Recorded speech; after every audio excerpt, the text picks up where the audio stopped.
ప్రజా సమస్యల కోసం వరంగల్ గ్రేటర్ మున్సిపల్ కార్పొరేషన్ అభివృద్ధి కోసం బడ్జెట్ను ప్రవేశపెట్టి అందరి ఆమోదంతో దాన్ని తీర్మానించడమైనది. కానీ టీఆర్ఎస్ పార్టీ వాళ్ళకు అభివృద్ధి అవసరం లేదంటున్నారు. వాళ్ళు నిజంగా బడ్జెట్ అంటే అభివృద్ధి అంటే ప్రజలకు ఏం కావాలో ఏం చేయాలో ఇన్కమ్ అండ్ ఎక్స్పెండిచర్ గురించేది బడ్జెట్. వాళ్ళ సమస్యలు అది కాకుండా దాన్ని అడ్డుకునే ప్రయత్నం చేయడమే కాకుండా బడ్జెట్ చదివిన తర్వాత దాన్ని చింపివేసే ప్రయత్నం కూడా చింపేసింది. అంటే కార్పొరేటర్లు వాళ్ళు ఏం చేయాలి ఏంటిది అన్నది తెలియకుండా టీఆర్ఎస్ పార్టీ కార్పొరేటర్లు ఒక దౌర్జన్యంగా మేయర్ మీద దాడి చేయడం దీన్ని ఖండిస్తున్నాం. ఇది ఎప్పుడు కూడా జరగని సంఘటన. నేను ఒక రాజ్యసభ సభ్యురాలుగా పార్లమెంట్లో ఆ రోజు ఉన్నప్పుడు తెలంగాణ వ్యతిరేకవాదులు ఆ రోజు తెలంగాణ డాక్యుమెంట్ ఏదైతే చించిపోయబోతే అడ్డుకునే దాంట్లో నేను మొదలున్నాను. కానీ ఈరోజు టీఆర్ఎస్ పార్టీ వాళ్ళు అభివృద్ధి అని మాట్లాడేటోళ్ళు బడ్జెట్ని చింపేయడానికి నా మీద దాడి చేయడం నిజంగా దాన్ని వ్యతిరేకిస్తున్నాం. వాళ్ళకి అభివృద్ధి కావాలంటే ప్రజా సమస్యల గురించి మాట్లాడాలి.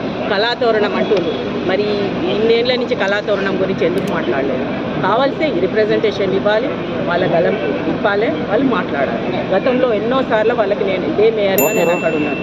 ఇప్పుడు నేను మేయర్ అనేది కార్పొరేటర్స్ దాని మీద ఎన్నుకునేది. దాని కండువాలు మారినంత మాత్రాన మున్సిపల్ చట్టంలో తీసివేయాలన్నది లేదు. వాళ్ళు ఏదో రిప్రజెంటేషన్ ఇచ్చిన దానికి మా కమిషనర్ గారు మా కలెక్టర్ గారు సమాధానం ఇచ్చారు.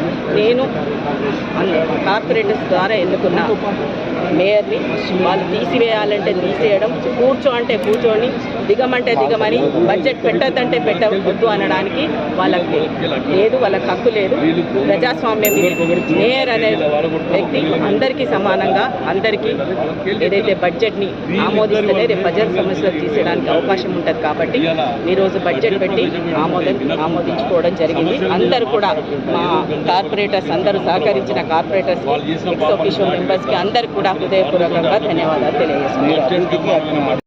జరిగినటువంటి కార్పొరేషన్ బడ్జెట్ సమావేశానికి వచ్చిన అందరికీ కూడా ధన్యవాదాలు.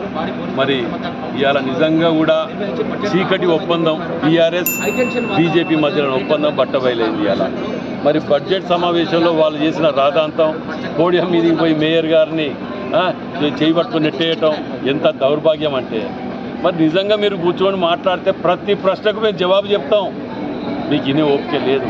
ఎందుకంటే గతంలో మీరు చేసిన పాపాలు అంతా ఇంత కాదు. వరంగల్ జిల్లా కార్పొరేషన్ 20 ఏళ్ళు వెనుకకు పోయటానికి మీరు చేసిన పాపాలు కారణం.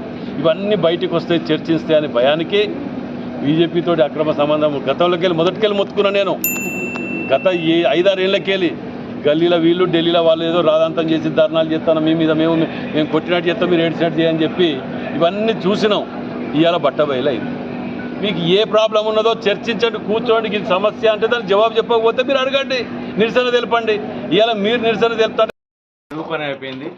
స్వచ్ఛందంగా వచ్చి ప్రజల సమస్యలపైన మాట్లాడే కార్పొరేటర్లను జేబులు చెక్ చేయడం, మహిళా కార్పొరేటర్లను చూడకుండా కూడా వాళ్ళని కూడా చెక్ చేసి చాలా దారుణంగా అవమానపరిచారు.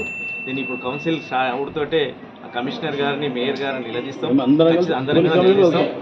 ఖచ్చితంగా నిరసన వ్యక్తం చేస్తాం. మీరు చూసారు, మీ ఎమ్మెల్సీల ఇద్దరం కూడా వస్తే మా కౌన్సిల్లో దగ్గర పోయి అక్కడ దింపుతారు, ఎప్పుడు కూడా చెక్ చేసినది లేదు.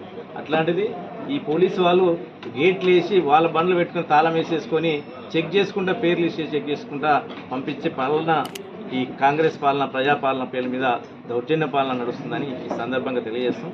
కౌన్సిల్లో ఇవన్నీ కూడా చర్చిస్తాం.